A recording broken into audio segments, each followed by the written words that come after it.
Well, ladies and gentlemen, in the true spirit of the year 2020, a year that sucks incredibly bad, I figured, hey, let's run it back. We have a year that sucks. Let's go ahead and talk about legendary lords that suck once again. So, of course, we have done this video in the past, but the last time we did it was the year 2018. So a couple years ago, there's been many changes. Of course, the previous champion, Grimgor Ironhide, will no longer be on this list. He got some buffs. He's still not one of the best lords in the game, but nonetheless, things have changed quite a bit. So I figured, hey, let's run it back. Let's have some fun. And, you know, it's fun to make lists talking about things that are good. Like, yeah, this character is awesome. He's powerful. He does this. But I think there's few things that are better than just truly letting the hate flow and just, you know, kind of making fun of these characters that are really terrible and also articulating why they are in the process. So on that note, guys, we're going to be focusing only on multiplayer. Some of these characters in campaign can be quite good. Tech trees, quest items, campaign attributes. There's many things that can make them decent, right? But this is going to be explicitly in multiplayer, in an environment in which you have limited resources to spend. Obviously, you can't have these doom stacks that can maybe make some of these units good or these lords good. Just multiplayer, just quick battles, just tournament play type stuff. So the number 5 pick here on today's list, guys, is going to be the High Queen Kalida of the Tomb Kings. Now, this is one that may come as a bit of a surprise to you guys. Kalida, of course, if you look at her in a vacuum. So let's say you have Kalida in campaign fighting against, a legendary lord or something like that. She's not going to do terrible. When you do put her on her Serpent, she actually has a relatively decent stats. 65 with poison and melee attack, 60 melee defense, 450 weapon strength, and a charge bonus of 70. So she's not a bad duelist, really, but where Kalida becomes a substantial issue is like the inefficiency of her abilities. So you're paying, if you fully kit out Kalida, right? Like all of her items, all of her abilities, she costs 2,407 gold, which is just obscenely expensive. For example, if we jump on over to the Warriors of Chaos and pull up Kolek Suneater, Kolek costs like 100 gold more. Like he costs 2,593 with his baseline kit. So if you cut Foe Seeker and, another ability, for example, he costs the same as Kalida. And he can do so much more. Like Kolek is kind of the benchmark of like really powerful characters in this game in terms of like monstrous duelists and or assassin type characters. But for Kalida, you're having to pay this like premium. She is just so overpriced. And that's really where I think she, earns a spot on this list. So firstly, she's incredibly overpriced. On foot, she's just a terrible character because, yeah, she's like, okay, but a foot Kalida is just god-awful. She has terrible AP, her stats are okay. And another big problem of Kalida's is her abilities. So Kalida is kind of inherently designed in terms of her functionality as a melee assassin. She wants to get in there, she wants to fight. She has poison on her mount, she has good AP, and she's relatively mobile. She has Tomb Strike. She has a fair amount of abilities, right, that seem like they're catered towards being melee-centric. But then, so many aspects of her kit are wasted on ranged. She has the Blessing of Asaf, which gives a reload skill, armor-piercing missile damage, and base missile damage. So, like, do you want to have Kalida back with your Ushapti Great Bows? If so, yeah, she'll buff them, but then you're losing out on, like, a lot of your army. Your lord is sitting back idle when it's designed to be getting into melee, which really, really sucks. So there's so many things about her that are inefficient. Like, if you want to cut Kalida, you can, or kind of change her up, you can get rid of Blessing of Asaf to get rid of her range buffs. And, her Venom Wave ability is relatively mediocre. And, her Venom Staff kind of in multiplayer sucks. So you can, like, get her relatively cheap. But even if you cut, like, all of her ranged support abilities and just get her into, like, a melee assassin character, she still costs, like, about 2,000 gold, which is just not reasonable. And for that price, Setcher the Imperishable doesn't cost that much more when he's on his big old Sphinx. It's just, in my opinion, Kalida is overpriced. And her abilities just have too much dual purpose. It's like she's kind of torn in the middle. Does she want to be a melee assassin or does she want to be buffing ranged characters, which I think is a really cool, fun thing. And I have seen it work in multiplayer. And arguably, Kalida doesn't deserve a spot on this list, but I have a personal kind of disdain for Kalida in multiplayer and her inherent design. So she is going to be earning a spot here from me. Obviously, there were some other contenders for the number 5 spot, which I will articulate a little bit later on. But of course, I do not want to spoil the rest of the list. So now, on to number 4. And now for the number 4 pick here on this list, we're going to be going on over to Talonaqua. And I know, Falcon was able to win the faction war using only tic-tac-toe, but that is Falcon, one of the best players of all time in Total War Warhammer 2 competitive. So tic-tac-toe is going to be the number 4 spot here. He is just such a haggard lord. Yeah, he's really cheap. And I mean, if you really strip him down to just like his rock drop and his base kit, he costs like 978 gold, but his items, I guess, are okay. Blade of the Skies, but like, Tic-tac-toe, you have no flexibility, right? He's a flying character. He's incredibly squishy. If Tic-tac-toe gets caught in like a Tempest or a Howling Warp Gale and gets focused or hit for like even a second, his 3,300 HP is going to evaporate. He has 30 armor. He is just such a glass cannon. And not like a glass cannon that actually hits really hard, right? You have like a kind of more traditional glass cannon in characters like Karl Franz. But, Franz is armored. He has a fairly large HP pool. He hits very, very hard. And yes, Tic-tac-toe is very cheap, but when you look at the other Lizardman lords like Slans, for example, and, some of the Scar Veterans and Krokar and like these other choices you have, Tic-tac-toe is just so janky. And like, you do need a person like, and remember today's list is more in the spectrum of like the average player or the newer player. In the hands of a high level player, yeah, Falcon can make this work, but if Falcon were playing an evil clone of himself and his evil clone wasn't using tic-tac-toe, he would probably lose like almost every single game. Tic-tac-toe, of course, is just, he's incredibly squishy, he's a glass cannon, and he just doesn't get that much done in the battlefield. Oftentimes when I watch tic-tac-toe being played, I find that the player playing him is like trying to survive more with him than they are like actually doing things, but he's just so squishy. And like, I don't really know how you could fix him. I honestly think tic-tac-toe is just kind of a meme character, and he'll probably always be that. He'd have to get some like really, really good buff as it pertains to his itemization. Like, he's got Master of the Skies, which gives him like melee defense and speed, but if you're being like shot or focused or like, it's not going to help you that much. And yeah, he's got the Blade of the Ancient Skies, which gives him some decent, combat stats up in the sky, gets him like up close to over 400 weapon strength. And he's got the Mask of the Heavens, which, buffs nearby flying units for armor and melee defense. And, the Pterodon builds are fun and memey, but in general, tic-tac-toe is a pretty mediocre lord. Again, he's squishy, doesn't really get that much done, and I do think he deserves a spot on this list. In order to buff tic-tac-toe, they probably have to like give him some item that was really impactful, like the epic rock drop of Talonaqua. Or maybe if they gave him like more charges on his rock drop, his drop sphere of Tapok is actually pretty damaging. If they gave him like 4 charges of that, he might actually be a contender like for being a decent lord. But for now, the good old tic-tac-toe is going to be earning the number 4 spot here on today's list. And now, my friends, we arrive at the number 3 pick, and unfortunately, the number 3 pick is also going to be in the realm of the Lizardmen, Nikai the Wanderer. So he's kind of one of those characters that suffers from like overcost syndrome. Like Kalida, for example, if you lowered her gold by like 150 or 200, she'd be like a good cheap assassin pick, right? And Nikai is kind of the same thing. So Nikai baseline with all of his items and his golden tributes is quite good. It gives perfect vigor to himself and nearby units, which is a really, really good ability. But he costs 2,266.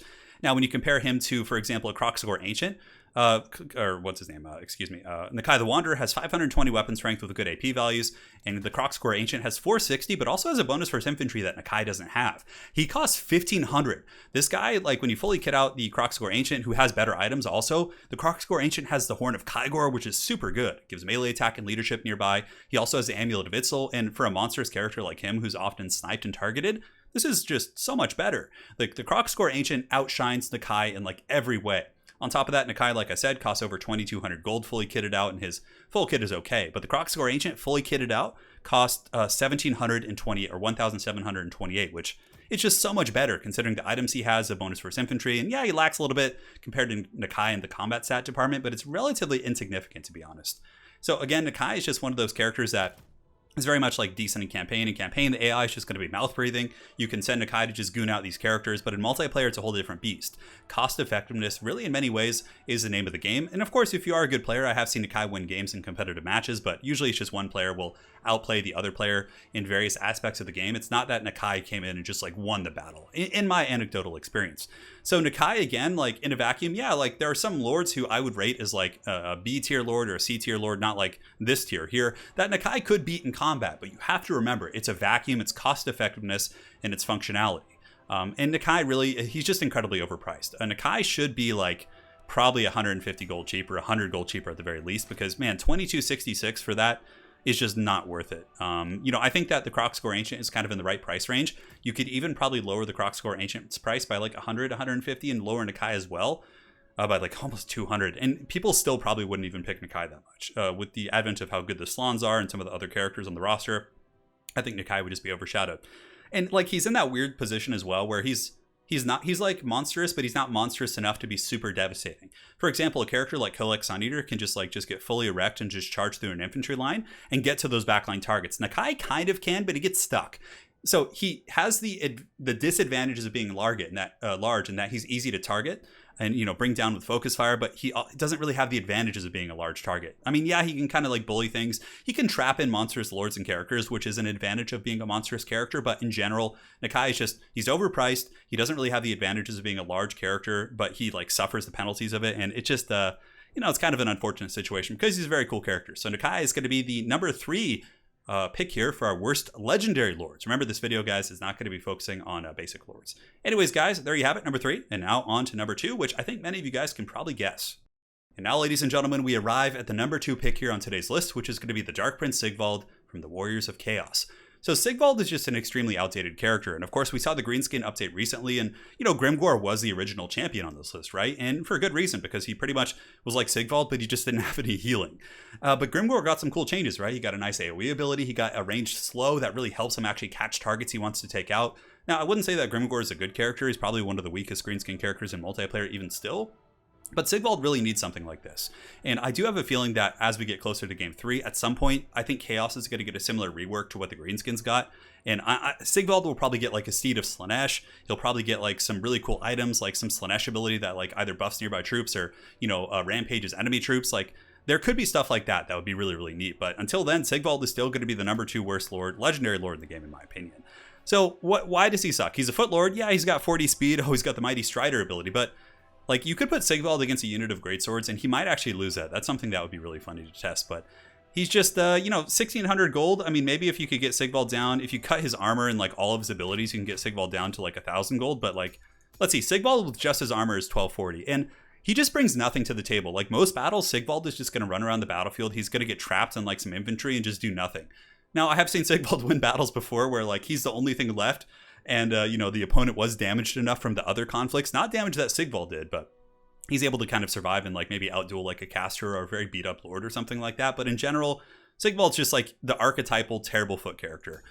He has no impactful abilities. He's got like the auric armor, so yeah, he heals. And if his leadership breaks, he doesn't heal. So if he's running, he doesn't heal, which is pretty funny. But yeah, he's got Foe Seeker, Deadly Onslaught. Sigvald is like the definition of like a Warhammer 1 launch lord. He just like is super bare bones, like brings nothing to the table, and it's just absolute trash. I mean, maybe if they say like if they gave Sigvald some like AP at least, like. He's a duelist, yeah, but he struggles to duel enemy like armored lords simply because he doesn't have good AP. At least like Wulfric, who does lack AP, has a mammoth mount, and he does also have Hunter of Champions, which makes up for it. But in this case, Sigvald just brings none of that to the table. He generally just waddles around the battlefield, beats on like some chaff infantry, and does nothing for most of the game. Granted, like I said, in the hands of a good player, really top tier players can generally make things like this seem good by doing very well in other areas of the game. For example, we had a stream a couple weeks back where you guys probably saw Sigvald just going crazy and soloing 2 lords, but the reason why that happened is because the Chaos player did so good with everything else that he brought the game to that point. Sigvald contributed almost nothing except at the end, whereas had it been a good lord like Archaon, Kolek, Big Bird, it wouldn't have even gotten to that point. So there you have it, guys. Sigvald's going to be the number 2 pick. And now we're on to the number 1 champion. Let us head on over and see who has emerged with the crown of shame. Tremble mortals in despair, for Treach Craventail has come in hot with the number 1 pick here on today's list, and deservedly so. So Sigvald, he heals, right? So Sigvald is at least relatively hard to kill. He heals, even if you Spirit Leech or focused on Sigvald with magic and or melee attacks. It's going to take some time to kill him. He doesn't bring much to the table, but at least he's not going to die. Now Treach is just, I don't know what is going on with Treach Craventail. His abilities are just so janky. He has Treach's Raiders, which... it's a nearby, but it gives some buffs when he's like winning in combat, which is kind of cute. He does also have Verminous Valor, Stand or Die, and his key ability, Stand Here, I'll Get Help, is just like, it makes him invisible and gives leadership, but like, Treach is just so squishy. 3,200 HP, yeah, he's supposed to be hard to kill with 70 melee defense, but what ends up happening with Treach, he gets caught in open field, he gets Spirit Leeched, he gets focused down. He is, I think, the quintessential meme lord. It just literally brings nothing. I mean, his helm, the lucky skull helm, it's active if he's losing in melee combat, gives him speed and damage resist. So he like gets rewarded for being bad with his item, which is really, really funny. But yeah, Treach definitely, in my opinion, deserves the number 1 pick. Like I said, for the same reasons, I don't need to kind of ramble on about it again. For the same reason Sigvald sucks, Treach kind of sucks, but he just can't heal and he's easier to kill.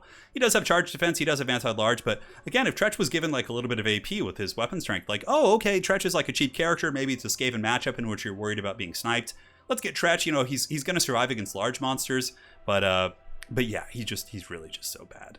So Treach Craventail is going to be number 1 for the same reasons. Like I said, he's a foot character. He provides no impact on the battle when the Skaven have plenty of characters, including Skrulk, Ikit, the Grey Seers, Deathmaster, all of whom can single-handedly change the tide of battle. Treach is going to be one of those characters that you better win with everything else if you want to win the game, because Treach ain't going to do shit to help you. And yeah, he really is the quintessential terrible character. So Creative Assembly, if you're watching and you want to learn how to make terrible characters in the future, here's Treach Craventail and Sigvald and some other fine examples. Anyways, guys, hopefully you enjoyed this list. If there's any other subject matter you'd like to see on the channel, do let me know in the comment section below. Do you agree? Do you disagree?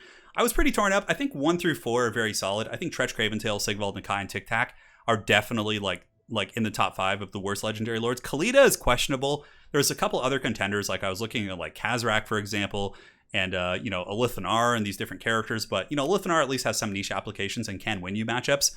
In Khazrak, like, Chariots can be decent. Like, Chariot Lords can be decent. Grom the Paunch isn't bad. Khazrak, of course, it's a little bit harder than Grom the Paunch with some AP, but again, he's very targetable. But I felt like I'd rather have Khazrak on the battlefield than Kalida, like, any day of the week. And there was a lot of, you know, wear and tear about, oh, should I put Kalida on here? But I think she does deserve it because of how overcosted she is. And her kind of weird dual purpose that really isn't functional in multiplayer. Anyways, guys, thank you so much for watching. If you guys enjoyed the video, please do drop a like. I was about to drop a like in the comment section below, but do drop a like in the video. And if you're not subscribed, come join the party. We're going to be getting really, really heavy into some cool content. We have our podcast series, which is going to be ongoing. And of course, we are going to be doing a lot more live streams as my hand does progressively heal. It's getting better and better each day. My claw is getting there. It's getting there, guys. Anyways, thank you so much for watching. Again, if you guys have any suggestions for video topics, let me know in the comment section below. And until next time, you guys stay safe in these dire times and take care.